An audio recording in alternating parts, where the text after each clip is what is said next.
Hey everyone, welcome to the Otherz podcast. I am your host, Steve Penny. Joining me this week, the Hispanic Justin Timberlake is with me. What? If only you could see what I see. Jesus Christ, man. I said Hispanic, I should say Latino, shouldn't I? It's different. Thank you. I Yes. apologise. No offence meant. I apologise. Yes. You put me on the spot and call me Hispanic. I'm sorry. So wrong, man. As always, Rafa is here.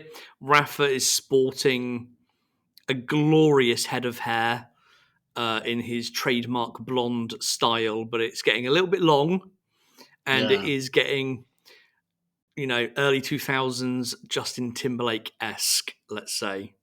Thank you for that, man. Love it. Love the comparison. I've got to say, you were the one that said it to me before we started recording, so I had to say it. Yeah. Well, people started to say it's crazy because people in Brazil have different uh, comparisons.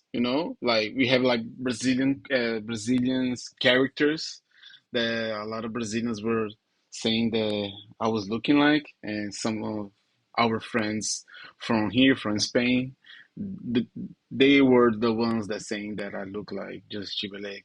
I don't look at all, not even my hair. It's just one thing that they know I will appreciate because I'm a huge fan. So You do a little bit that when he had it, dyed himself in the early 90s, and yours looks a little bit better, I have to say. His was when he had that, it was almost like noodles. It was like that short, wavy sort of style. Yeah. which didn't look good on him. Yeah. So you assume it doesn't look good on me also, but Well, yours is a bit different. It looks better. We'll give you that. oh, thank you so much, man. I give you after you put me on the spot, so it's a good thing to say. Thank you. Yeah, I meant it in a nice way, of course. Yeah. All right. So let's mention quickly you are back from your last trip as well. Yeah, man. We went to Zurich for 4 days. It was pretty interesting. Uh, Pretty interesting city. Yeah, nothing nothing pretty special about it. It's just a normal city with a lot of things to buy. Like it's a pretty capitalistic city, if I can say that. And but it was cool. Everybody's cool there. Everybody's so nice and have pretty high education. I was pretty amused about that. And yeah, and a lot of Brazilians. So that was Okay. pretty interesting also. Yeah. I mean, Brazilians are everywhere. We are like grass. But it was really like in the first day, like in the first hour, we were starting to hear people speaking Portuguese. I was like, oh wow, we are here. And the event, like the sneaker event, it was awesome. We sold a lot of paper, so that was good for me, not for the environment. And yeah, everything was cool, man. Love it. Nice. Sounds good. When is the next trip planned, if there is one? Yeah, the only one that is really planned, we bought the tickets and bought the flight tickets, it is for Budapest in November. Okay, a little way off yet then. Yeah. But we're probably going to be at Italy on October and also Athens in October. Let's see. Nice. Yeah. Cool. So if you've missed Rafa at the start of the year, you can definitely catch him somewhere in Europe later in the year for sure. Yeah, hit me up. All right, let's get into our track this week. We seem to just be covering all the old ones over the last few weeks, but this is an old one that is a classic that we still haven't got to. And it is from the year 2000. It is, I haven't changed the title from the notes of last week's, so I was about to say, It's Nothing by Noriega. No, it's not. It's Jay-Z's I Just Want to Love You. Open brackets, Give It to Me, close brackets. Yeah, man. Such a classic. Now, I think we said on the last one, on the episode about nothing, that was a classic Pharrell hook. I don't think they get more classic than this one, do they? No, I think that one is the I don't know. It feels like it was where all began. I mean, we have like tracks before that, but I think that one is like the DNA. I don't know. I don't know how to explain it. Like, and we Neptunes fans, we had this discussion before. Like, what was the track that put the Neptunes on the map? And people occasionally say it was uh, Super Tug, but I think Super Tug was more local, like it was more in the US. And when I Just Wanna Love You by Jay-Z was like more global. I remember that track. I don't remember Super Tug like back in the day. Like I think I heard Super Tug in 2001, 2002, but I Just Wanna Love You was everywhere. So yeah, This was a club hit the world over for sure. yeah, And like I say, as soon as you hear that line, "I'm a hustler, baby," wow, everyone just knows. Everyone knows the next line and the rest of yeah, it. yeah, awesome. Let's do some quick numbers and facts. So it was the lead single from Jay's fifth studio album, The Dynasty, Rock La Familia. It was surprisingly his first single to reach number one on the hip hop and R&B chart. Yeah, I was surprised by that. Yeah, it made it to number 11, I think, on the Hot 100, which is like the main chart. No, So prior to this, his four other albums, he hadn't had a number one, not even on the hip hop and R&B chart. What I also found quite surprising was Complex voted it in first place for its song of the decade.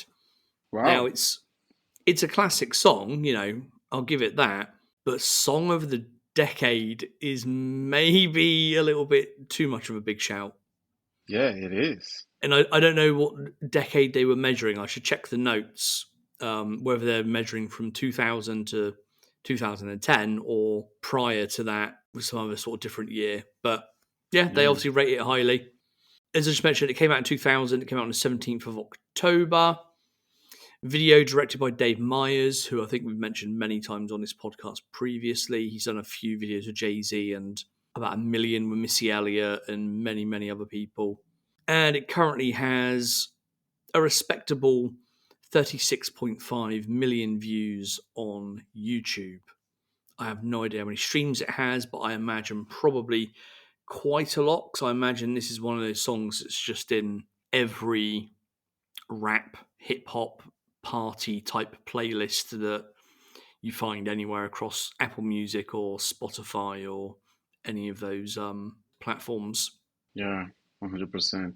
So I did as I was doing some digging, I found out some facts that I wasn't previously aware of, including that this song is actually based on the concept of the video, and the song is loosely based on a true story and events that occurred earlier that year in the year 2000 at a birthday party for Kimora Lee Simmons. That's the ex-wife of Russell Simmons, who used to run Def Jam.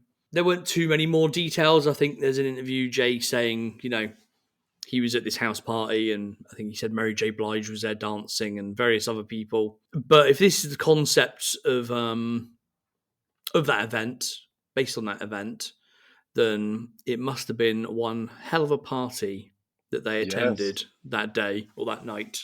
Yeah, exactly, because it's pretty eventful. A lot of things going on. For sure. And I think, in terms of the concept of the video, it is fairly simplistic and fairly straightforward. It's obviously weirdly a daytime house party. I guess some people have those Yeah, where Jay finds a young lady that, let's say, he wants to spend some quality time with, and he's moving from room to room throughout the house trying to find some private space. And every time he goes to a room, there happens to be other people also enjoying some quality time with other people they've met at the party, let's yeah. say, including a Jermaine Dupri hiding in a closet. Yeah, I mean, we can hide Jermaine Dupri everywhere in He a said drawer. small. If you, yeah, he's a pretty small guy. It could have been Diddy hiding in a closet, but that's another story. He was filming it, everything. Probably. Anyway, let's not talk about stuff like that. What I did read was another interview with Jay saying they already had the chorus, they had the hook, or Emilio Yeah, Sparks had it, and obviously been working on it, and they were trying to find the right beat for it to go with. They found, they obviously got that one from the Neptunes, and instantly, within recording it, they put this as the first single, and it, obviously wasn't planned to be the first single. I can't remember what the first single from the album was meant to be. Maybe it's Parking Lot Pimpin', I want to say, something like that, maybe. yeah, And they scrapped that and immediately put this one as the first single. yeah. The video was filmed like after like a couple of days, right? After the song was produced. Yeah, so they recorded the song, then sort of 4 days later, they were like, right, we need a Four video. days. Wow. Yeah. And then the video was shot over the course of 3 or 4 days as well. So within a week, they'd got a beat, done a song, recorded a video, and Yeah. said, yeah, this is going to be the lead single from the album. Wow, man. They obviously knew straight away when they heard that beat and they heard the chorus, the hook with it. They knew what a hit it was going to be. Yes, man. That must be amazing. Just to feel that the song is amazing, and it is, and it actually was the first number one on the hip hop R&B charts. You said, Yeah. wow, the first number one that Jay-Z had. So, wow.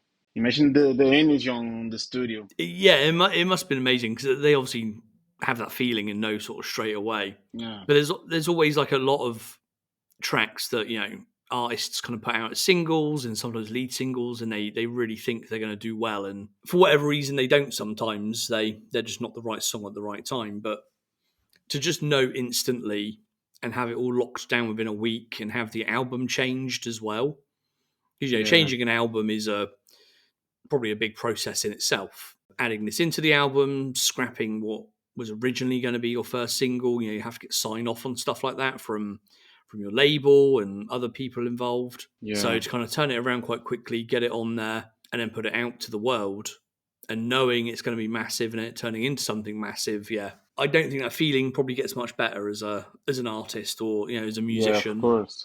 Yeah, I saw an interview with Pharrell. Like he was saying, like Jay-Z called him and said, "Man, I want a track and I want something like Shake Your Ass." So Jay like really knew what he wanted, and he got the same feeling, right?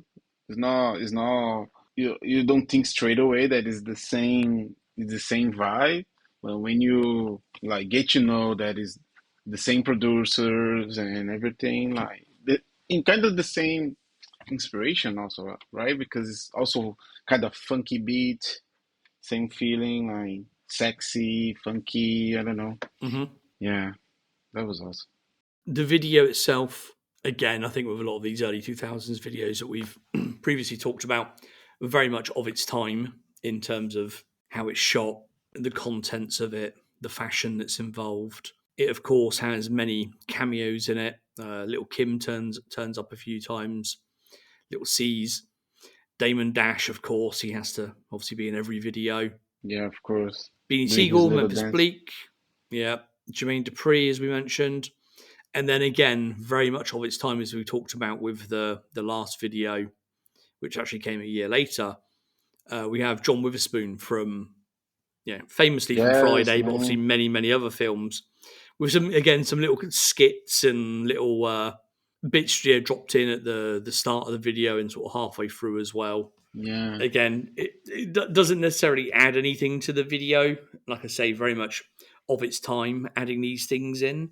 Obviously, famous actor. Yeah, exactly. When did Friday come out? Late 90s? 90, late 90s? I thought it was 93. Is it late Oh, was it? 90s? Oh, God. It might well have been. I don't know. Yeah, I'm Terrible with sure. dates. But obviously, yeah, John Witherspoon is, done many things other than Friday. So obviously, it brought Yeah, him in man. Rest in to peace. appear in this video. Yeah, for sure. Yeah. I mainly know him more from this cartoon TV series. It was called The Boondocks. So he was voicing the grandpa, aka Robert Freeman, and it's pretty classic, man. Like I love that series. Like I watched it like a gazillion times. And Joel Witherspoon, man, he killed it. He's awesome. I mean, everybody's awesome, like the voices on that series, but he is one of the greats. Yeah, rest in peace. Yeah, I'm just trying to look up to see like what else he was in around that time. Okay, Friday was 1995. Okay, nice. I was not there. Okay, so he would have just been in next Friday, I guess, because that came out in earlier in 2000.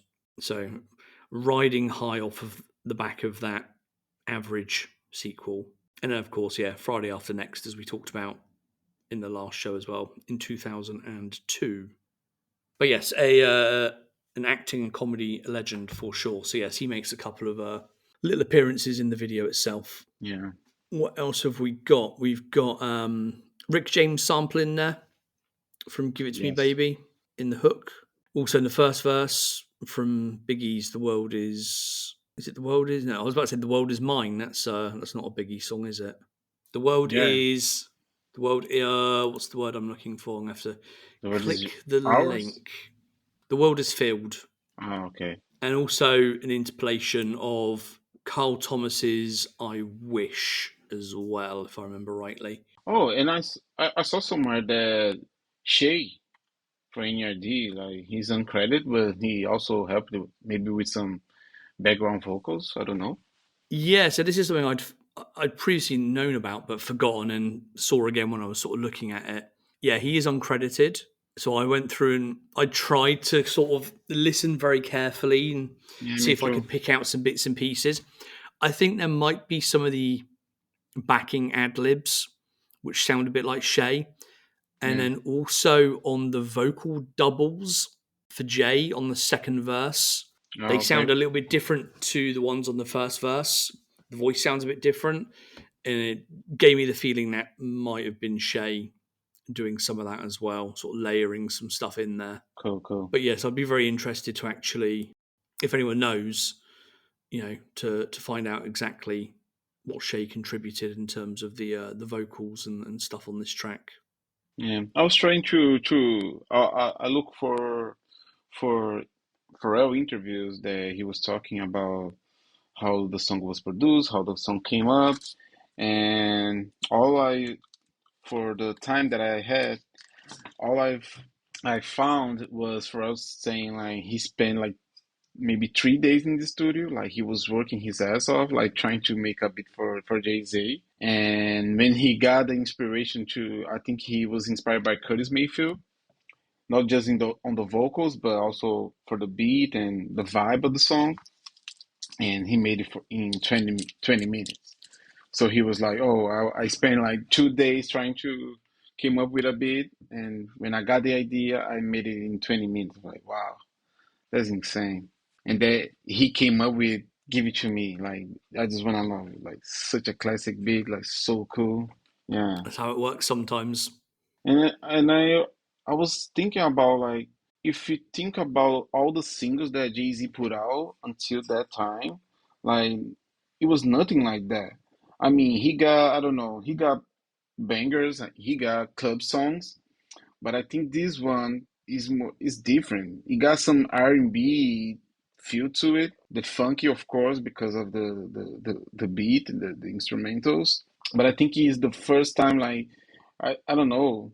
Uh, I don't know how to describe it like in other word, but the word sexy always came up in my mind, and I don't think Jay-Z was trying to be sexy before that, and after that, like he started to work with Pharrell even more. Then he gave us like excuse me, Miss, because it's also like a funky R&B, sexy song. So yeah, I think he is insane to think how Pharrell kind of gave other personas for rappers.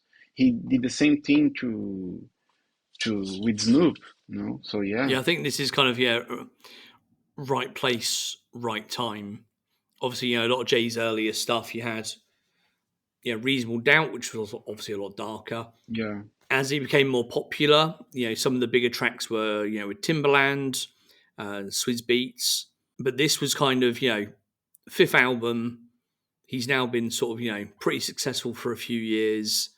They're living that kind of late 90s, early 2000s kind of party lifestyle. Yeah. I think that's where the track comes from, really. And I did see a quote from Damon Dash, who was talking about it kind of at the time. And he even, I think, questioned Jay and said, like, should we be making this video? Like, are people just going to get sick of us seeing us partying and having fun all the time? And I think Jay's response was something like, no, we're not sick. How much fun are we having? We're not sick of having fun, are we? So that's what we're going to Nice. make. And other people should be sick of seeing us have fun.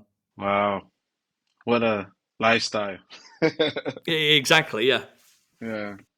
But I think it's cool because they are not lying, right? Like they actually showing what they are living. And we know that is not the case with most of the rappers. Like they mostly lying with ghostwriters, like saying they were drug dealers or selling stuff on the street. They were never doing that. So yeah, it's pretty cool to know that that was actually how they were living.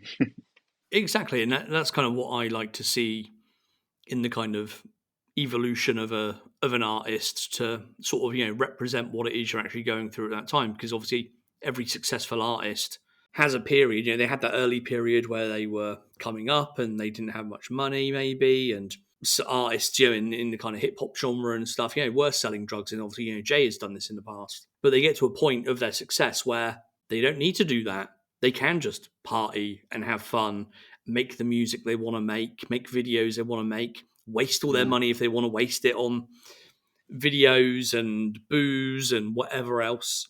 So if that's what they're actually doing day to day and with their weekends, then so let's see it in the videos, let's hear it in the music. Yeah, nice. What else did I have? I did see a quote from Britney Spears saying listening to this track is what inspired her to work with the Neptunes, and she obviously did a year later doing I'm a Slave for You, which is still one of my favorite Neptunes beats to date. Oh yeah. And he made that for Janet Jackson, right? Originally, yeah. Yeah. I think he said he was like I think the song came out in 2000, 2001, and I think he said like he did the song like 2 or 3 years earlier. So yeah.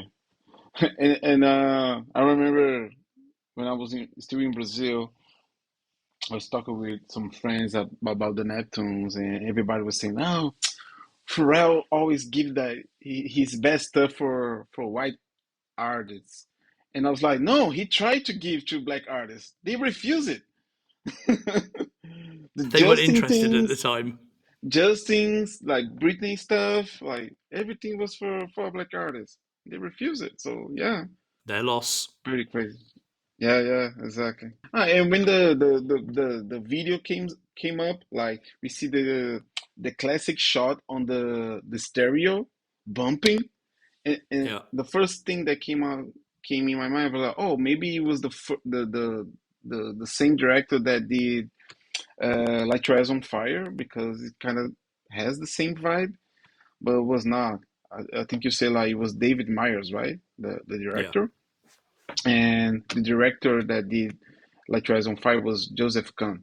But I mean, all the videos look the same back in Exactly. They're 2000s. all I very mean, similar. I think if you go back and look at like there are Hype Williams videos where he does the same thing with speakers, does like a close up of them, vibrating and then the pullbacks, and yeah, I think a lot of them are doing similar things. As I said earlier, very much of its time. yeah, exactly. Do you remember the first time that you saw this video or heard the song? No, as we were saying before we started recording, I can barely remember what I had for dinner yesterday. Let Yeah, alone when I first heard a song 24 years ago. yeah, exactly. I cannot say exactly the time and where was I, but I pretty much know that I watched it on MTV, and in Brazil, you have this program on MTV that is called Top 10 USA MTV USA. So they were basically showing like every music video that was bumping in the US. And I remember loving that show because it was mainly, especially in the 2000s, was mainly hip hop. It was not the case in Brazil. So I pretty much know that I saw the video in there. But I remember in Brazil was pretty common. People were selling like bootleg DVDs on the streets, and I remember like getting all these bootleg DVDs from hip hop videos, and I remember like I think that video was like the number four, and I was like repeating over and over again. But I remember just to listen to the music. Actually, no, I was not really watching it. But yeah, good old days, man. Yeah, I imagine I probably heard this on the radio at some point back in the days when we had radio and we had hip hop shows on Fridays and Saturday nights in the UK, or yeah, probably in a club back then. You know, we were going to certain bars and clubs that played a lot of the latest like hip hop music. So I would have heard it there somewhere, but I can't remember exactly where. Yeah, yeah, But I yeah, do I do remember being in certain bars and clubs and hearing it and stuff though. So it was definitely around quite a lot, even in the UK. yeah. No, and when I think about this song in a club, I remember like in the 2000s when this song was huge. So I remember like people on the club saying, singing to the part that Jay-Z said, "It get you bling like a Neptune sound." Everybody like, "Foo, foo," everybody trying Yep. to imitate that noise. It was so funny because it was awful, but it was fun to see like everybody singing in that part. I still Man, do that to this day. If I hear that song or I see the video on, when it gets to that part, you got to do it. You got to do it. man, it's probably my favorite part of the song. It's so cool, man. So cool because I think Yeah. it's the only song that's specifically sound that it was a Neptune song. Like I think it was the only song. It's the only song that highlight that part because I remember like in a lot of productions that they did in the era, it had a lot of those sounds in the back. But I think it's the first song that highlighted. It was like such a classic. Like and I think for us Neptune's fans, like so good to hear that part. Yeah, and I'd love to know like what came first, whether the sound being in the track or whether Jay Z hearing all the different sounds that he would have heard in the studio that they're messing around with and tweaking and changing, whether he then incorporated it into the lyrics and they then added that in kind of over the top afterwards as well. Because that Wow. sound is used during the song, but it's not as prominent as it is at the end of that line. So it makes me think that yeah, Jay has kind of heard those sounds being used, made the line up, and then they've gone, okay, now let's drop this in afterwards to really kind of tie it together. And it Yeah. does work. It works. It does work really, really well. It's the Wow. sort of thing that could come across as quite cheesy, Yeah. but it does really work. Yeah. Exactly. But I think we will never know because you have to think like we are Neptune's fans, like die-hard Neptune's fans. So I think for us, it will always be classic. It will always be amazing. But we don't know for the general public how it sounds or how it sounded back in the day. Well, the day when Jay Z comes on this podcast, he can tell us. Oh yeah, and that's a good question to ask, like for them, like who came up with that line? How was who came up with the idea? How was it? And Because you know what the answer is going to be? I don't remember. yeah, I mean it's a long time. Because whenever I ask people like that have worked on some of these tracks, like in the early 2000s, questions about things like, "Oh, what's that vocal snippet from?" or "What's that sample?" or "How did you do that?" They're always just like, "I don't know. It's over 20 years ago, and I haven't heard it in 15 years, so I've got no idea. Do not Yeah, remember." yeah, it's crazy. Even Pharrell, like when I see like interviews from him nowadays, like every time that someone ask him about some music or some specific song from the 2000, he always give like a generic answer. Ah, it was amazing. Like we get together in the studio. and it was the artist's idea, and we just vibe a little bit, and the song came up in 30 minutes, and yeah, yeah, okay, here we go.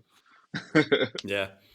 But I think what you also have to remember of that time is like, yeah, Chad is obviously very heavily involved as well. So that there's always these situations where I can fully imagine they do the beat, Pharrell and Chad, or mainly Pharrell, whoever it might have been. Yeah, One of them leaves, Pharrell leaves the studio, goes and does something else in another studio, or goes elsewhere. And Chad's left there to kind of mess around with stuff, and he's playing sounds and instruments. And maybe he just drops it in or plays a sound to Jay, and then over time it just kind of the story gets lost. It's like, well, did the line come first, or was I playing something, or were you yeah, there? And there are so many people involved in sort of some of these tracks, and so many fingers on things that, yeah, I guess when you're a producer as well, and you're making music and beats every single day, and you're recycling stuff and reusing stuff, it all just a lot of it just probably blurs into one eventually. yeah, yeah, I agree. What I did notice, just looking to the side of me, I have an N.E.R.D poster just off to the side, promotional poster for In Search Of, and there's the tagline on it from the Neptunes, the production team. There's a light shining, I can't read it. The production team that bought you, and then this Jay Z song is top of the list of a few lists out of around that time. But they call it on this poster, "Give It to Me." They don't call it "I Just Want to Love You." Open Yeah, brackets, give it to me, close brackets. yeah, So it's interesting because whenever I think I've spoken to people about this song or they've spoken to me about it, they always call the song "Give It to Me" as well, yeah, yeah, because me that's too. the part of the hook that you remember. Yeah, So I found it interesting that on the piece of marketing material, they didn't actually call the song its actual name. They called it by the bit that's in brackets at the end. yeah, yeah, yeah, exactly. I mean, like most of people like that knew the song back in the day, like should know the song as "Give It to Me" by Jay-Z, 100%. And it also easier to say. Yeah, yeah, definitely. Yeah. Other thing that the I have some memories with the song, and one of the memories that I have, like when I first saw the MTV Unplugged with Jay-Z, and I always like two things that I love about I mean I love the live performance with the roots, and I mean MTV Unplugged was a classic back in the day. But I remember like Jay-Z wearing the Che Guevara t-shirt with a lot of golden chains, and it's such a contrasted thing to wear, right? Like a Che Guevara t-shirt and gold chains, and was not just one, but a lot of them. But if you think about it, when Pharrell came up to the stage to perform that song, he was also wearing like a skater t-shirt with some golden chains, and it was also kind of weird, like that, like skinny guy with looking like a skater with golden chains on his neck, like so it was. I was thinking about it earlier today, like wow, like those two guys like wearing golden chains with such a specific t-shirts, like it's giving a huge message, and that makes me think how Jay Z was such a successful rapper since the beginning of his career that we don't sometimes I think he was also like a weirdo, like you have to be with that mind. And he was like writing all his songs on his head, and it's so easy to say, "Oh, Pharrell is a weirdo. He's a other person. He's different." But when you think about Jay Z wearing that T-shirt with gold chains, you have to think like, "Oh, Jay Z is also a weirdo for sure." As Pharrell is, but different, of course. Yeah, I think all of these massively talented people are special in their own Yeah, ways. yeah, They all have their own kind of quirks and idiosyncrasies and, yeah, weirdness, whatever you want to kind of call it. yeah. And other memory that I had, that the first time that I saw Jay Z was in London in 2017. It was in a festival. I think it was V Festival. I think V stands for Virgin, like the record Yeah. label. And I was with the N.E.R.D trucker head on the festival, and I was like in the middle of the in the middle of the people, like everybody was enjoying the show. And when that song came up, everybody started to look at me like, "Oh, it's your song!" Well, just because I was wearing the hat, so nobody noticed the hat. But I mean, I think everybody was around me. Everybody noticed the hat, but nobody said anything. And but when that song came out, like everybody, "Oh, it's your song! Like you have to sing now." But oh, Expect you okay, to sing it, yeah. yeah, yeah, it was pretty cool. I'm trying to think how many times I've seen Jay-Z live. That just reminded me of like me having gone and seen him live. I think I've seen him 3 times, maybe. Yeah, I saw the Watch the Throne tour of Wow. Kanye in London. He played he played Bournemouth, weirdly enough, once, as has Kanye as well. Yeah. My little seaside town that I'm from. And then I saw him in what was an epic show at the old Wembley Arena. Would have been, I don't remember the years, mid 2000s. I can't remember if I've talked about this on the podcast before or not, but yeah, Lupe Fiasco supported, Wow. and then Memphis Bleak was there for a lot of stuff. And then he bought out Beyonce because he just started dating her, or, they just announced that they were dating officially. So she just magically appeared. And then it was the first time him and Nas were like together after like the big beef that they had. Oh, So so that so was he on was like, the oh, what year? 2005, 2006? yeah, I was about to say 2005 ish, maybe. Yeah. Oh man. Yeah, I remember him saying, he like said to the crowd, like, "Oh, there's been this stuff in hip hop, and we've had this beef, and tonight's the night when, like, we end the beef." And he brought Nas out, and like, I can imagine him doing that in New York or something, where they're both from. Yeah. But he did it in London. He ended the whole beef and brought Nas out in London, and yeah, the place went crazy. It was a great, great show. Wow, man. Amazing. Like, wow. I have no words. Just to see that And yeah, happening, man. I remember the when Jay-Z said, I think it was in 2006 when he said, "Oh, Nas is going to be on my album." I was like, what is going on? And the only thing that I hate about them being friends now is because Jay-Z, I will never see Jay-Z perform Takeover. It's because it's such a good track, man. So good. And but yeah, even after the beef, he was still doing it really, in live shows. Yeah, yeah, he would still do it sometimes. fucking asshole.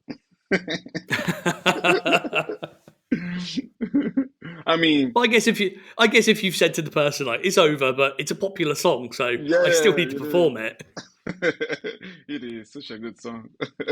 I'm sure like Nas didn't just drop Ether and never perform it ever again after that night. I'm sure it still cropped up every now and again. Yeah, yeah, yeah. Just for a small crown. But yeah, I'd love to see Jay go back on tour one day. I don't know if Yeah. he ever. I get the feeling he probably never will. He doesn't need to do that sort of thing anymore. Obviously he turns up, he does guest appearances at other people's shows and does kind of small private events where, you know, him and his good wife get paid, millions and millions to do it for rich families. I don't ever really see him doing like a big tour ever again. Because I feel Yeah. like if he bought another album out now, it wouldn't be like a big, it wouldn't be like, I'm trying to think what to say. It wouldn't be an album that you would do a massive tour with. Like the last Mm. album, like it wasn't one that was packed full of hits and that you would want to go and really heavily promote and do loads of shows around and stuff like that. Yeah, you do the odd thing, but you wouldn't necessarily go on a world tour with it. And I get the feeling like, the music he would potentially make it, for himself now would be more along the lines of his last album. And when you're at the level of Jay-Z, it's like, one, you don't need the money, you don't need to tour, you don't need to be away from your family for weeks and months. And also, if you drop an album out of nowhere after X number of years of not having an album out, like, that's all the promotion it needs. It Yeah, doesn't need you to go exactly. on tour to promote it. Like, it's going to get reviews, it's going to get plays, it's going to get spins, it's going to, maybe you go and do the odd interview with Apple Music or, some other kind of high profile presenter somewhere. That's all you really need to do now if Yeah, you're at that exactly. level. Yeah. I feel the same, and I feel like the only thing that will put Jay-Z on the road again, it would be if he like announced like, oh, is my, I don't know, going away tour, like is my second retirement tour. So maybe that's It's my it. second Black album. Yeah, yeah. I'll just give a quick flex. I do have a signed copy of the Black album sat behind me. Oh, fuck off. One of only 100 in the world. Just saying. Oh, so yeah, man. Like, and that was when I became a huge fan like of Jay because he put out Black album and then he put out the movie Fade to Black. And for me, oh man, that movie, I think I watched that movie so many times. I think at least I watched the entire movie like 20 times, at least. And not even going to say the part that he's in the studio with Pharrell. Man, a million times I saw that. It was one of the many DVDs in the collection that I had shipped over from the UK recently that I had to drive to Sweden to collect. There were like, I don't know, 100 music video DVDs in there, and Fade to Black was one of them. So it's in a box now to go to the charity shop. But yeah, when I saw it, I was like, oh, I need to download that. I need a copy of it on my server so I can watch it again at some point. So I Yeah, made sure I downloaded a copy, and now at some point I'll go and give it away to a charity shop somewhere so someone else can hopefully enjoy it if anyone out there still has a DVD player of any kind. yeah, exactly. Yeah, man. Like I don't have the copy on me, but I wish I had because it's not easy to find online anymore. Send me a message. I've got a copy. You just send me a Nice. message anytime. Okay. I mean, most of Jay-Z stuff is not that easy to find online. Well, yeah, he's had lots of things over the years where he's put stuff on platforms and removed them and then put them back and removed them again. And yeah, I think like Fade to Black itself isn't on any like streaming services or anything. It's one of those ones where Yeah. he put it out there. It probably sold a ton of DVDs, and then they were just like, yeah, now just scrap it, get rid of it. And, there's not really any need for him to put it out there on any platforms Yeah, ever again. exactly. And the way, and since we're talking about the DVD, the movie, is so good. The part that Pharrell appears on the DVD is so good. The transition when they are in the studio and when they start to perform, because it's exactly when Pharrell say "ho," and they transition exactly at the same time on the live concert. Man, so good. I mean, the entire thing is amazing. But that part, like the specific part, is pretty cool. I'm gonna have to go and watch that again this weekend because it's been a few years, quite a few years since I've seen it. But I know the bit you're talking about, so yeah, I'm gonna have to go give that a watch. I think soon. Yeah, yeah. So cool, man. All right, should we move on to some news? Yeah, let's go. Seeing as we've been talking for nearly an hour already. All right, I've got a few bits and pieces here, so we'll try and rattle through them reasonably quickly. It seems to be that on every episode we record, we talk about Pharrell's new musical that's in the works, loosely based on him growing up in Virginia or the area that he grew up in. Last week we talked about how Missy Elliott was now attached to the project, and since then it's been confirmed Janelle Monáe is joining the production. Amongst various other people that were announced as well, but I think Janelle Monáe the highest kind of profile out of all of those. Sick. Again, I didn't see specifically what her involvement is, but she is now attached to it, so it's quite the stellar cast that they are putting together for that one. Yeah. We have got some new Pharrell sneakers coming out. Yeah, man. I think it's the Samba SI, isn't it? Or SL, no, SI. Yeah, something like that. I've got to say, the last Sambas that came out that were like a solid colour, I quite liked. These Sambas, I'm not feeling. I've got to say, I'm not a massive fan of the Samba Yeah, anyway, exactly. Me too. but I quite like the last one just because they were like real high quality leather. The colours were really nice on a couple of them. These ones, there's 6 different versions, and they are all white. And again, I think they're a high quality leather version, but they're all just white. And then the only changes are the colours of the stripes and the heels, and I think partly on the soles as well. So there's a green version, a yellow one, a red one, a black one, a bluish purpley one, and then like an all white version as well. I won't be rushing out to buy any of these. I will keep my eyes peeled if they appear in any sales at some point in the future. Same here. But yeah, I won't be going out and spending 200 odd euros on a pair. But if you are a Samba fan, then those are dropping. I want to say next week. We're recording this on the 14th of May. I think they drop in the next couple of weeks or something. So they're out before the summer. Yeah. No, it's the same formula, right? Like let's use a silhouette of a shoe from Adidas and put a lot of colors because this is the Pharrell thing, a lot of colors and just put out, make some money, and that's it. Yeah, but Yeah. and that's the thing. Like, I don't mind like reworking an old silhouette, but these are just like these aren't even colourful. Like I say, the Yeah. colours are just on the stripes and on the heel tab. Apart from that, they're all white. Yeah, exactly. And I appreciate they're being made with like nice high quality leather and stuff like that. But they I think if I walk past a pair in the street, I would just think they're a normal pair of Sambas. I wouldn't look twice at them. I'd like to see a bit more innovation and interesting things being done with these. Like I say, the last pack that he did that they had the solid color across the whole shoe, and a couple of those Hmm. were quite nice.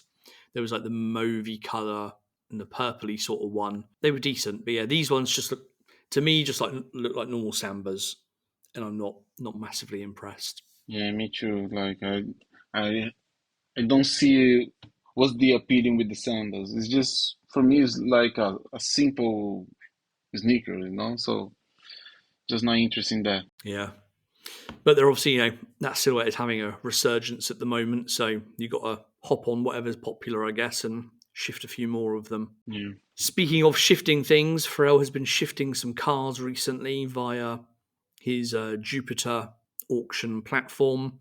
Oh I yeah, I meant to saw that. mention this in the last podcast, and I completely forgot. The auction has since ended. It ended like last week, I think, or just before. But I think he was doing this in collaboration with Daniel Arsham, the artist that he Oh works, yeah. kind of quite closely with previously. I did see Daniel at kind of a lot of the promotional events and in a lot of the promotional material. So I'm assuming he's heavily involved in this. And it was, I think, 12 or something kind of classic sports cars, a lot of them from the sort of 80s, 90s periods. I did try to look at what they sold for, but a lot of that information's already kind of off of the website because the auction's over. But it looked like an interesting event. It's interesting to see what Pharrell and his team are doing with the kind of Jupiter platform that they've got. Nice. I have seen recently on LinkedIn they've been hiring like new marketing people, and there's a head of marketing, head of branding, and stuff like that. So they really are kind of pushing this quite hard. So yeah, I'd be interested to see what other collaborations they do going forward. But one question, like it was Pharrell's cars that they were auctioning? No, they weren't. No, they weren't his cars. Oh, No, okay.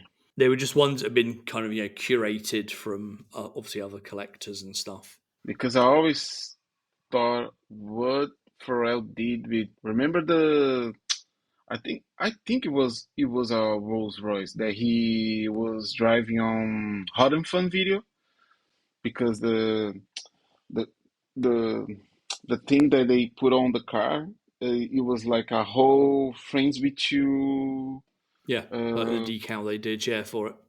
yeah, yeah, yeah, and it looked pretty cool, but I don't remember like what car was it, and I always wonder like what he did with that car because since he put like he covered the entire car with the friends with you like drawings and all the stuff, it looks pretty insane. But just to driving around with that car, Yeah, that would have been so. It was a classic Rolls Royce they used. I can't remember the actual model. And then yeah, yeah, it's just a decal they've stuck on the car, and I imagine as soon as they finished filming, they peeled it all off, and the car went back to the person or the company that owns it. Oh yeah, yeah, yeah. Okay, okay, yeah. I get it. Yeah, I don't think it was his car or anything they customized specifically for him. It was just for the video, and that was it. Nice. Okay. Got more Pharrell jewelry. So Uh, we previously talked about him working with Tiffany. He signed a partnership with them. He is now launching the Tiffany Titan collection. At the time of recording this, early access is available on the Tiffany website. There will be a link in the show notes. Like the Louis Vuitton stuff, it's looks cool, looks amazing. Not anything I could ever wear. Not anything I could ever yeah. really justify purchasing or being able to afford. I Yeah. think the cheapest piece there was a very small pair of earrings, women's earrings that were like 3,600 or something. And then the most expensive item was a gold chain, which was like 56,000 or something like that. So yeah, not anything that's for me, but if you are a Tiffany fan, if you are a jewelry fan, then the link will be in the show notes, so you can go and check out the collection. Yeah. I have one question. So, so imagine if you had the money, if you were like filthy rich, what item from Pharrell, like one of the craziest items that he ever wore or he ever put out, like what item you would purchase it? I'd be buying all those chains back off of Drake, I think. Yes, man. And I would do it better. Like I will not buy it. I will hire someone to steal from Drake and maybe slap that guy on the face. Oh no, we're back to another Drake hate podcast. Oh no, Here we go. here we go. Yeah, it's been an interesting few weeks for Drake, hasn't it? I think we briefly All touched right. upon it on one of the last podcasts. Yeah, his back and forth with Kendrick it's been entertaining. Yes, it is. It's been quite dark at times, very dark. Yeah, man. I know these beefs nowadays get kind of they can get quite personal. We've seen that with Drake and Pusher in the past, mentioning kids and stuff like that. But yeah, Drake and Kendrick have kind of upped it and gone to another level of personal. I think Drake posted something, didn't he, the other day on Instagram? I don't follow him anymore, so I saw someone else kind of repost it or talk about it, saying that he said he was done with it now and just wanted to chill or whatever. So Oh, let's see if the beef is over, if the diss tracks are over. oh, poor Drake, man. He lost another one, man. It's so cool to see, man. Man, And wow. even just listening, I listened to all the tracks of the day because I'd heard like little snippets of them. So I think last weekend I sat there and downloaded all the Kendrick ones, all the Drake ones, and then listened to them kind of in order to get the kind of conversation correct. And even just like objectively, yeah, Kendrick just hammered him. Yeah, man. Like exactly. Like I was talking with a friend of mine, and he's also Brazilian, and I told him, man, even if you're not with the lyrics in front of you, you when you just listen to the song, you can feel it that Kendrick is doing better. You can feel it. It's amazing. Yeah. But I think mainly, like I think Kendrick won this one mainly because Kendrick, the things that Drake said about Kendrick, like Kendrick kind of already told us on previous songs in previous albums, and Drake hasn't. Like Drake has a lot of, I think Drake has a lot of skeleton in his closet, and I think that Well, was, everyone does to some extent. yeah, yeah, yeah, A couple of bits that sort of stood out to me, I think made most of the headlines were like you were just saying then, Drake talking about Kendrick being like molested or something, and he was like, "Oh, here you said this," and then obviously other people go through and dissect all the lyrics, and they were like, "No, Kendrick never actually said that. Like, that's not actually correct. It didn't actually happen." yeah, yeah, And then also, obviously, Kendrick had been talking about Drake's alleged preference for younger ladies, let's say. yeah, And man. Drake kind of, just brought up What's the actress's name? I should Millie know because Bobby she's from. Brown. That's it. Yeah, she's from Bournemouth as well. Actually, originally, there's a fun fact. Oh wow. Yeah, he brought her name into it when, again, like Kendrick hadn't even mentioned her. I think Drake thought he was maybe he was being clever by getting it out there first, but it just sort of Yeah. backfired on him. I felt. Is the classic scene on the movie when, oh, I heard you did something, and the people that is being accused mentions someone's name, and you're like, oh, I never said her name. So yeah, Yeah. you got some pretty big or pretty young skeleton in your closet, Drake.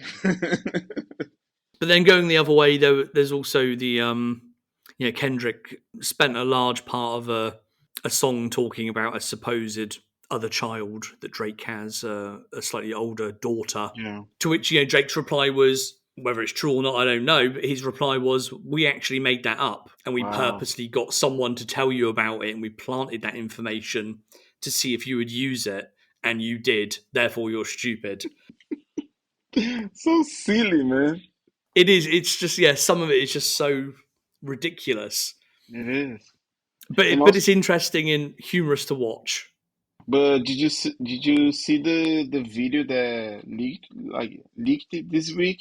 Like because Drake was saying like, oh, we planted those evidence, and he was also talking about the drugs that Drake was taking. I think for the BBL procedure that he got, and also the roofies, man.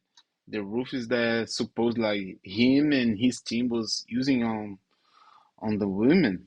Pretty insane. And one guy, like, I think the guy working on the hotel, like he saw Drake like putting some stuff on the garbage can, and the guy went there and took everything, and there was a lot of drugs and roofies on there. Pretty crazy. Yeah. Let's get back to some happier news Yes. before it gets too dark. We talked last time about Despicable Me 4, which comes out this summer, I believe. Yeah. One of Pharrell's new tracks, Double Life, has a sort of 60-second preview on YouTube. I'll put, again, there'll be a link in the show notes so you can go and watch or listen to it. It sounds like a Despicable Me track. It didn't sound like anything special. I won't pass Yeah. judgment yet. I'll wait for the whole song to release and see what else is on the album to sort of get the context of it. But yeah, you can go and check that out. Something I noticed this week on LinkedIn, in fact. Someone that works with Pharrell that I sort of follow on there that works on projects with him posted a picture of him at his Atlantic Park venture. So this is an area in Virginia Beach called Atlantic Park. They're redeveloping. They're putting in this huge kind of public surfing pool, and there's going to be a new, I think, Virginia Beach's largest music venue. They're building new restaurants, office spaces, housing. Something like 400 million.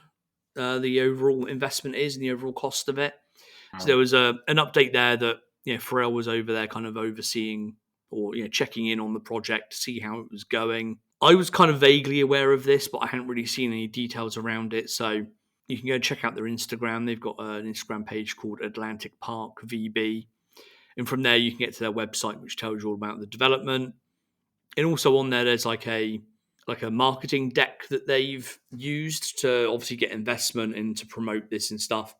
And it was very interesting to kind of go through it and read it and see what their plans are and sort of see how they compare to other similar ventures like this.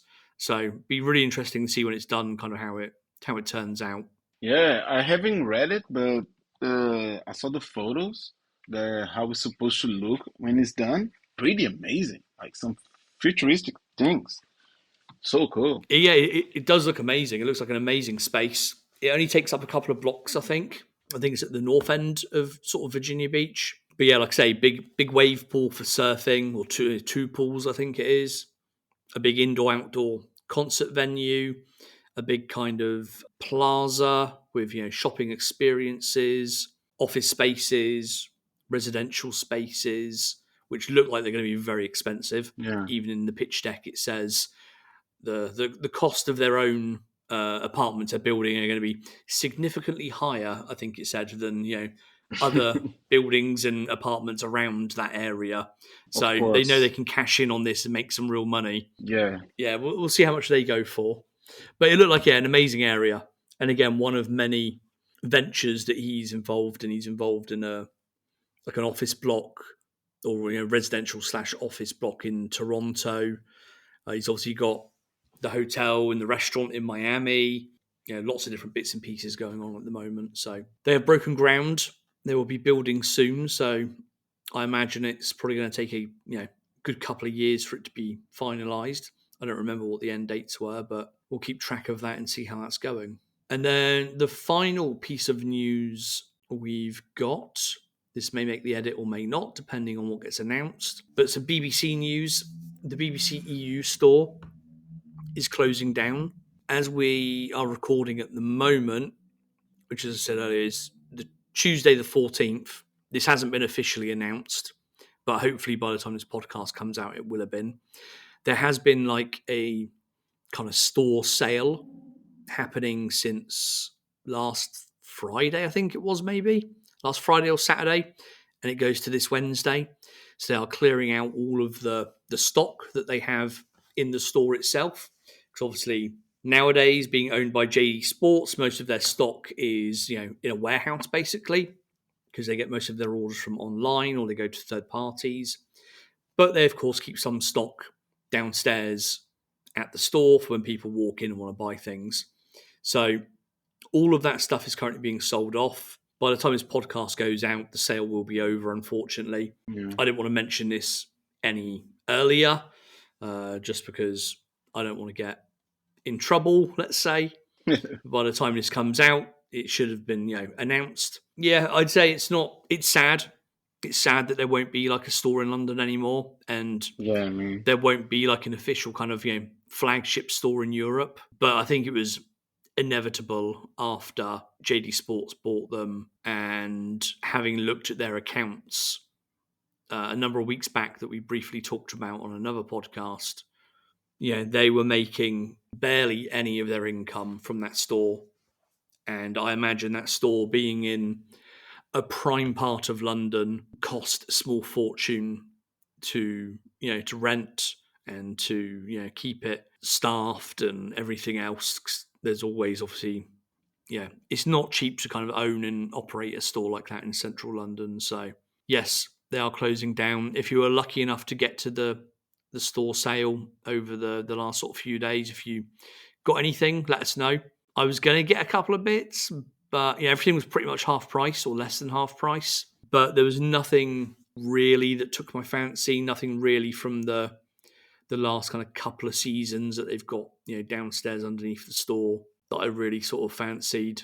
So I didn't get anything in the end. But yeah, a real shame to see it closing. I guess the main sort of focal point for BBC EU will now be the installation they have at Selfridges, kind of just up the road. Mm. For those that don't know, if you're in the US, for example, Selfridges is a big kind of famous department store in London, with their sort of flagship store being on Oxford Street, the main sort of shopping street in London. And in there they have a fairly sizable BBC installation. I guess that's now going to be the focal point. Yeah. I'm hoping it doesn't mean JD are going to start ramping up, putting more stuff in JD Sports or on the JD Sports website, but we will see. Yeah. I recently saw that they are selling BBC on the store they call it Size. Yep. Yeah, so they are selling a lot of stuff in there, and they also a shop, a boutique in here from Spain that's called it Si Vas Descalço, and they are selling like also BBC stuff for the year, last year and a half. Yeah, So I yeah, think it makes Size has sense. had a BBC account for probably 4 or 5 years now, I think. Oh, So really? they've always had stuff at Size, yeah. Nice. It's been with them quite a while. But yeah, that's where I think 80%, when I looked at the numbers, around 80% of BBC's income was coming from. It was coming from wholesale, from these third party retailers that have got accounts with them, that buy the stock off them and then go and sell them themselves. So Okay. that seems to be the way the business model is going now, 100%. Yeah. But like I say, I just hope JD Sports don't start diluting the brand by offering it in places that we wouldn't expect to see it. Yeah.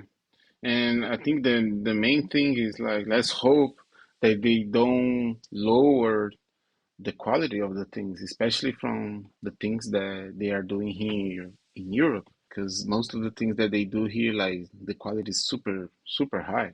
Yeah, again, it's going to depend on those price points and what they can sell. Because obviously, BBC EU is the luxury arm of BBC, which is why they have the higher quality materials. They have the higher price points.